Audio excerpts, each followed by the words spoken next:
China's economy continues to stagnate, and a wave of unemployment has swept across the country.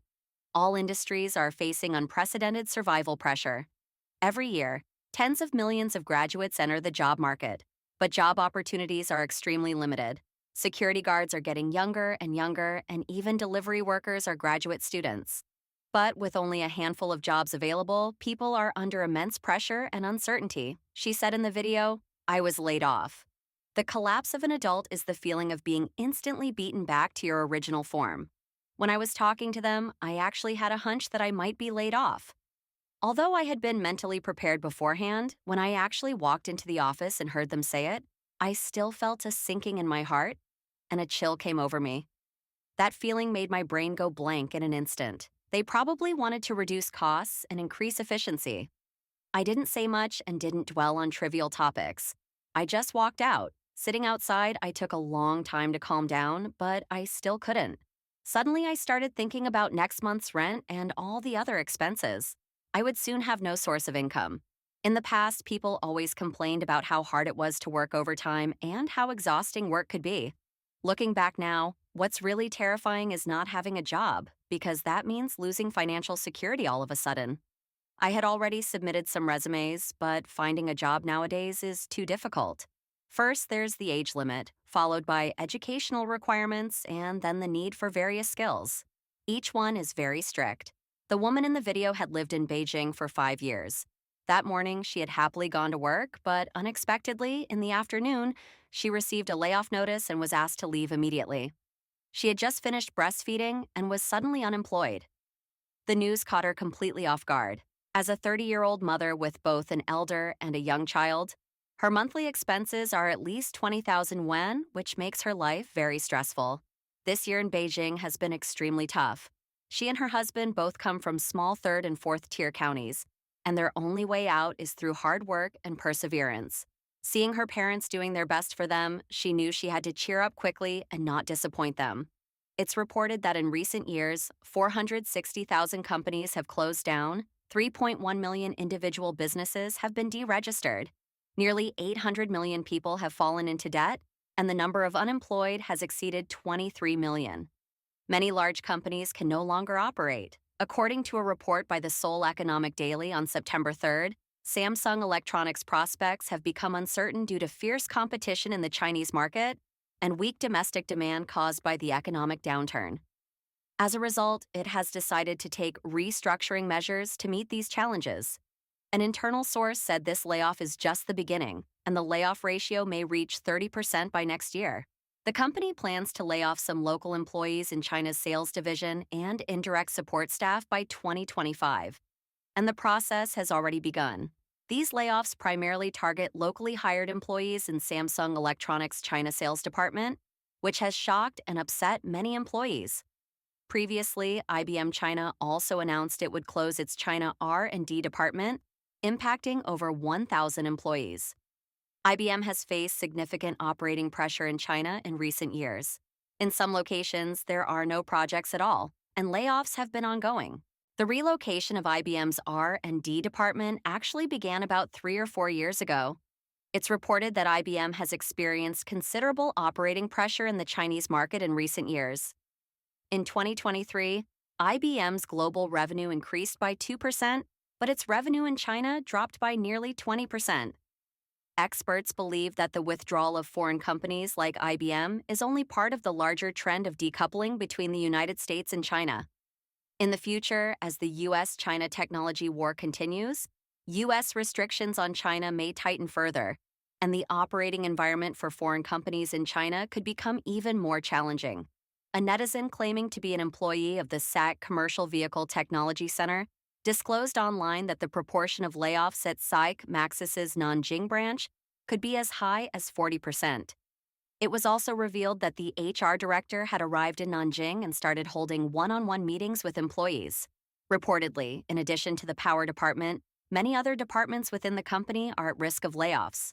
Another source said Dongfeng Honda plans to lay off 2,000 employees and offer compensation of N+2+1. N represents the number of years the employee has been in service, with each year corresponding to 1 month's salary as compensation and no upper limit on the number of years. In the first half of this year, Honda sold 415,900 vehicles in China, a year-on-year decrease of 21.5%. This was the largest drop among the top 3 Japanese car brands.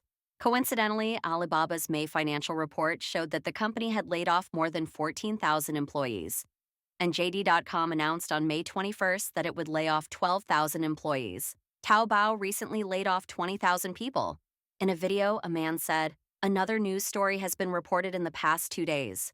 Brothers, you should have seen that Taobao is laying off more than 20,000 people. This will be the 7th or 8th time this year. A company this big is undergoing large-scale layoffs." Additionally, Lenovo Group's financial report mentioned that it would lay off 7,500 employees, while Li Auto laid off 18% of its workforce, impacting around 5,600 employees.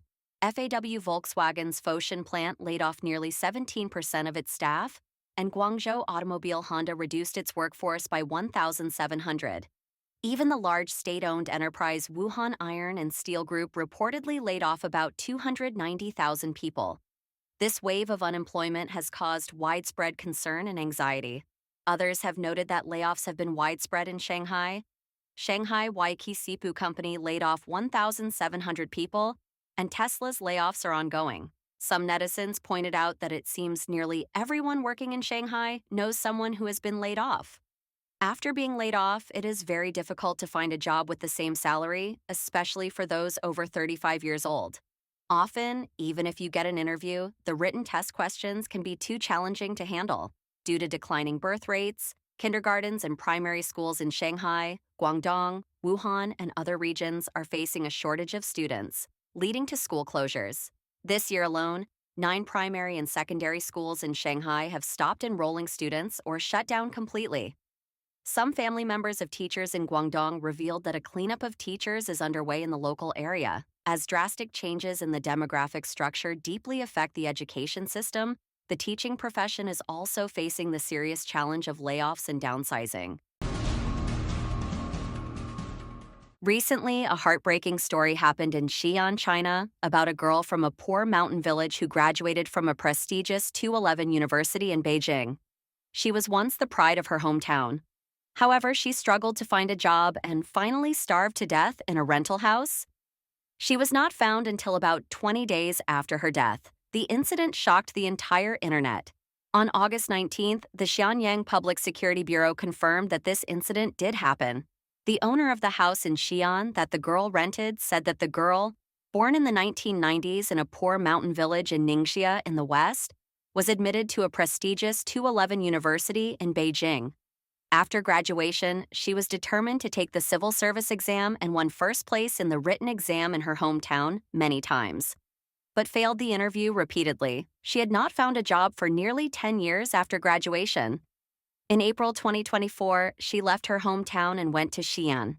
With 10,000 yuan borrowed from her mother, she rented a single apartment in a high-rise building next to a prosperous avenue in Xi'an. The woman last contacted her family via WeChat on April 20th with the purpose of borrowing money. Later, it was discovered that the 10,000 yuan rent was borrowed by the girl's mother from the villagers. After May 20th, the girl had not gone out, and there was no sign of cooking at home. By late June, a foul smell came from the apartment, and the girl who had been lonely and hungry had left the world for weeks without anyone noticing. It was heartbreaking. This incident shocked the entire network. Some netizens mocked that this is the so-called golden age of the CCP. The girl's parents said, "She finished her studies, was the pride of the village, and was the hope of the whole family and the future of the village. The family was counting on her." Sheng Shui, a Chinese-Canadian writer, said, "The last straw that broke her back was the long-term inability to find a job, which made this woman more and more desperate. She should have realized that she had no way to live, no outlet for life, so she had no desire to live." Sheng Shui also said, in addition to the desperate economic situation, she had to bear the expectations of her family, the harsh demands of her neighbors, and the pressure of social public opinion, leaving her with no way out. Independent commentator Kai Shenkun posted, "This is Xi Jinping's new era, and it is also the 3rd year since China announced that it had completely eliminated poverty and become a moderately prosperous society. A girl who received higher education starved to death in a rented apartment. This is the real version of the Chinese dream. China's economy has plummeted and the unemployment rate has skyrocketed. Due to the soaring unemployment rate in recent years, civil servants with stable jobs and generous benefits have become a hot profession. Success in the civil service exam is called going ashore, which means leaving the sea of suffering outside the system. Given this background, the competition for the civil service exam has become unprecedentedly fierce. According to statistics from Huatu Education, a portal website for mainland civil service exams, the average competition ratio for the 2024 civil service exam is 62.23.1, and the maximum competition ratio is 3572.1. However, there are often many unfair phenomena in the exam, and it is difficult for people without social background to successfully go ashore. The media reported earlier that more than 700,000 graduate students are delivering food. In China, other people's opportunities may not be your opportunities because there has never been fairness. Your birth has determined your path, a netizen wrote. The article said that the county where the woman lived did not get rid of poverty until 2019. And there is still a serious phenomenon of favoring boys over girls. In rural northwest China, if girls cannot go to school, they will be arranged to marry early and cannot change their fate of poverty. The girl has been a good student since she was young. No matter who talks about her in the village, they all give her a thumbs up. She is the pride of the family and even the village, and the hope of the whole family and the village in the future. Her father told the author, "The whole family was counting on her." Mr. Zhao, a mainland citizen, said, "Now there is a wave of unemployment everywhere, not only for highly educated graduate students, but also for all undergraduates and many fresh graduates who are looking for jobs everywhere. There are too many who cannot find a job after 1 or half a year of job hunting, and many of them are sleeping on the streets. Youth nursing homes are also popular now. The whole society is in despair, and life has simply reached the point where there is no hope for life."